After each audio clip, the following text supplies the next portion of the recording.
আসসালামু আলাইকুম। কাকরাইল যাবেন না? এই তো আছে আলহামদুলিল্লাহ, ভালো আছেন? ওঠেন।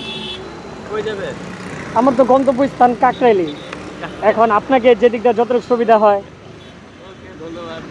হ্যাঁ ভাই, একটা মিনিট দাঁড়ান।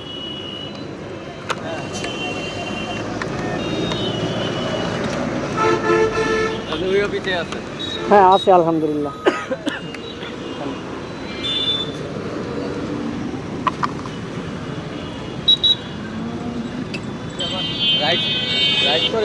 না না না, আমি সবসময় একটা হেলমেট রাখি, ঠিক আছে? ও ক্যামেরা, ওই যে ছোটোখাটো একটা কি আর কি করার চেষ্টা করি আর কি। হ্যাঁ হ্যাঁ হ্যাঁ।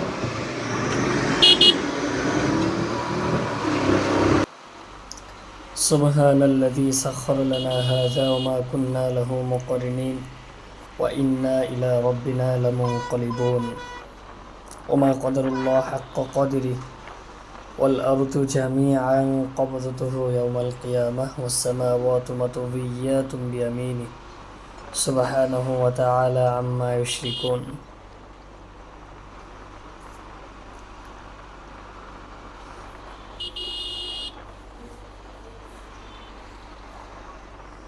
সামনে একটি বাইক দেখা যাচ্ছে, সে পেছনে একজন উইমেন পার্সন আছেন। তো আমাদের যখন এরকম এক্সট্রা কাপড়, আমাদের হিজাব বা যেটাই হোক, একটা বাইকে ওঠার সময় একটু খেয়াল করতে হবে, না হলে চাকার ভিতরে পেঁচিয়ে গেলে বড় ধরনের অ্যাক্সিডেন্ট হতে পারে। ভাইয়াটা দৌড়াচ্ছেন গাড়ির জন্য, গাড়ি পাচ্ছেন না। আপনার আব্বুর কি অবস্থা এখন? যাক মাশাআল্লাহ।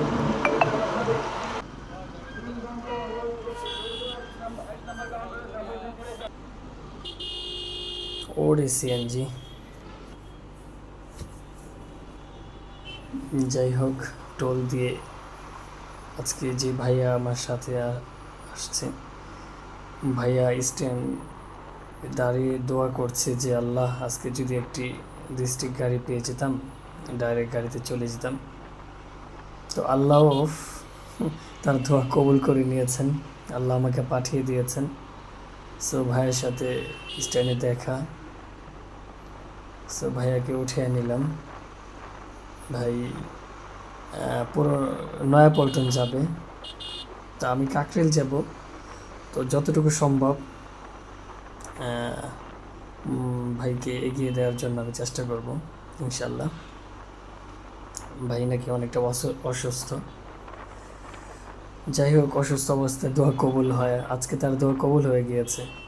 সে একটা মানে স্বস্তিকর একটা বাহন পেয়ে গিয়েছে, যে এক টানেই সে তার গন্তব্যস্থানে চলে যাবে।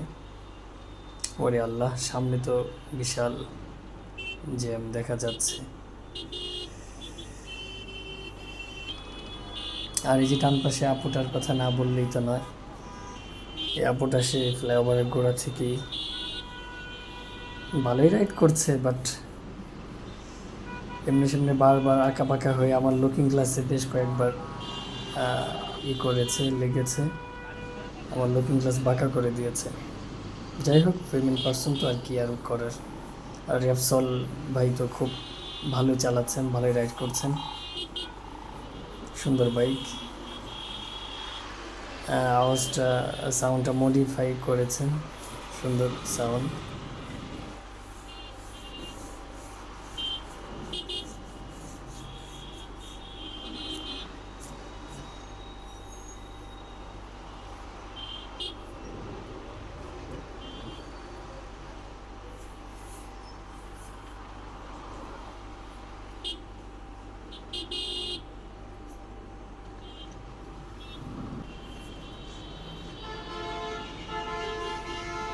আপু তো আবার আবার লাগিয়ে দিয়েছে, আমার লুকিং গ্লাস আবার লাগিয়ে দিয়েছে।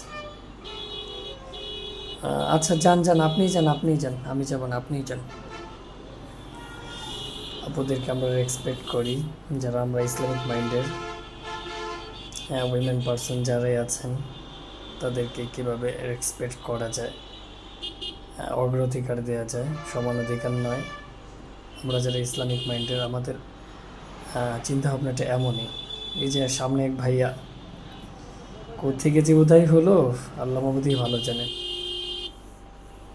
যাক, গাড়িটা সোলো ছিল, না হলে হয়তো হয়তো তার গায়ে লেগে যেত। ওই যে অগ্রাধিকার দিয়েছে সবার আগে উপস্থিত।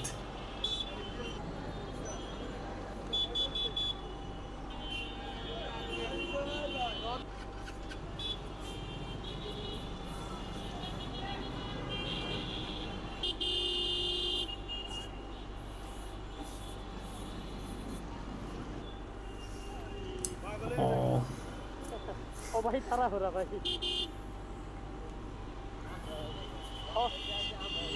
আমরা আমরা একসাথে হেফজো পড়েছি, একসাথে হাফেজ হয়েছি। হ্যাঁ হ্যাঁ হ্যাঁ, যে আমি বামে যাব। হ্যাঁ, আপনাকে আর কত কিছু, আপনি এখান থেকে হেঁটে গেলে কতক্ষণ লাগবে? ও, ওই যে এটা না, ওই যে 15-র পাশ, ওই যে এসি গুলো দেখা যায় ওই কাছের নাকি ওই বড় বড় কাছেরটা? এই পাশে যে কাছের নাম ঢেউ দেওয়া। ও আচ্ছা আচ্ছা। ঠিক আছে ভাইয়া, আপনাকে, না না, আমি আপনাকে আনতে পেরে আমিও খুশি, কিন্তু সম্ভবত আপনার দেরি হয়ে গেল কিনা। না না, দেরি হয় নাই, এরকমটা। তাড়াতাড়ি বেশি হিসেবে। ও আচ্ছা, ঠিক আছে, তো যাই। হ্যাঁ, আসসালামু আলাইকুম। ওয়ালাইকুম। আচ্ছা। যাই হোক, ভাইকে নামিয়ে দিলাম। ভাইয়ের অনেকটাই স্বস্তি হলো।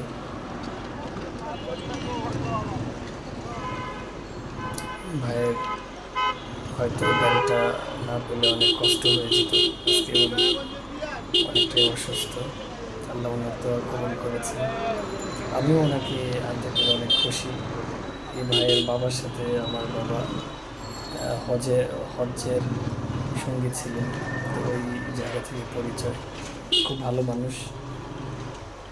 বিশেষ করে উনি 5 ওয়াক্ত নামাজ পড়েন, একজন জেনারেল পার্সন হয়েও খুব ভালো লাগে। আলেমদের সাথে সম্পর্ক ভালো, ইসলামিক মাইন্ডের, খুব ভালো। যাই হোক, ভাইয়ের কাজকর্মে আল্লাহ তাআলা বরকত দান করুন।